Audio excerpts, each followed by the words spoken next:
Presiden Prabowo Subianto melanjutkan lawatan kerja ke 5 negara. Setelah bertemu Presiden Tiongkok dan Presiden Amerika Serikat, Prabowo menghadiri KTT APEC dan G20. Dalam rangkaian agenda, Prabowo pun mengenalkan program prioritasnya di hadapan negara maju. Salah satunya makan bergizi gratis.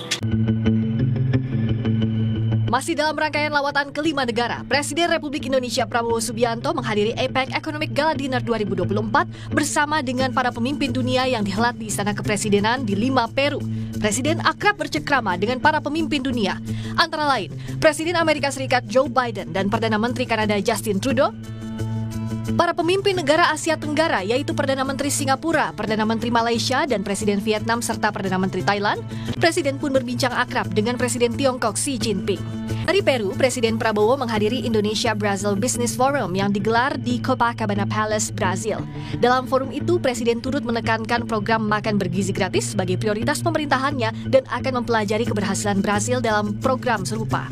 Di Brazil, Presiden juga berbicara dalam forum KTT G20. Presiden kembali menegaskan komitmen Indonesia dalam penanggulangan kelaparan dan kemiskinan, antara lain lewat program makan bergizi gratis.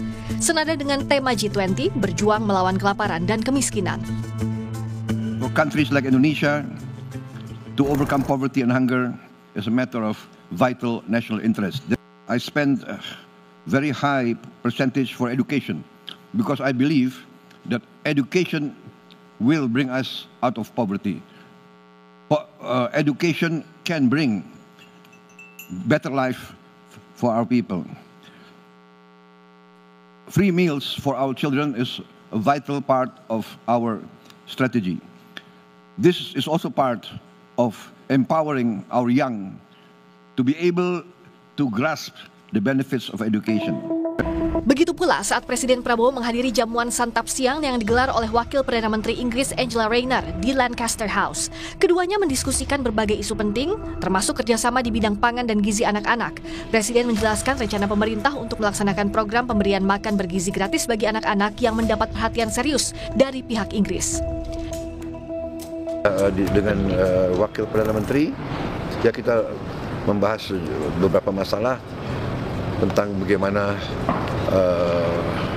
saya jelaskan rencana kita untuk menyelenggarakan makan bergizi untuk anak-anak kita. Mereka sangat terkesan, sangat juga ingin mencari cara dan bentuk untuk membantu kita. Dalam lawatannya ke Inggris, Presiden Prabowo bertemu dengan Raja Charles III. Dalam pertemuan dengan Raja Charles III di Buckingham Palace, Presiden Prabowo mengatakan banyak kesamaan Indonesia dan Inggris seperti perhatian pada lingkungan dan pelestarian alam. Dari lawatan ke Inggris, Presiden Prabowo berhasil membawa oleh-oleh komitmen investasi sebesar 8,5 miliar dolar Amerika Serikat setelah bertemu sejumlah pemimpin perusahaan. Kepala negara menegaskan bahwa hasil tersebut menunjukkan optimisme para pelaku usaha Inggris terhadap ekonomi Indonesia juga terlihat dari kunjungan sebelumnya ke Brazil, Amerika Serikat, dan Tiongkok. Pagi dengan pimpinan dari BP, total mereka sudah komit investasi 8,5 miliar dolar. Dari 7 miliar BP, 1,5 miliar dan beberapa perusahaan lain. Mereka sangat ingin masuk ke Indonesia. Sebagian dari mereka sudah di Indonesia lebih dari 100 tahun. Prestasi mereka juga cukup baik. Saya kira ini menunjukkan optimisme mereka terhadap ekonomi kita. Ya. Kepercayaan ini juga di Brasil juga demikian, di Amerika juga demikian, di Tiongkok juga demikian.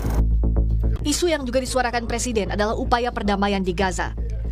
Presiden Prabowo dan Perdana Menteri Inggris Keir Starmer satu suara mendorong perdamaian dan gencatan senjata segera di Gaza. Desakan perdamaian di Gaza Palestina sebelumnya disuarakan Prabowo saat berbicara di KTT G20 Brazil.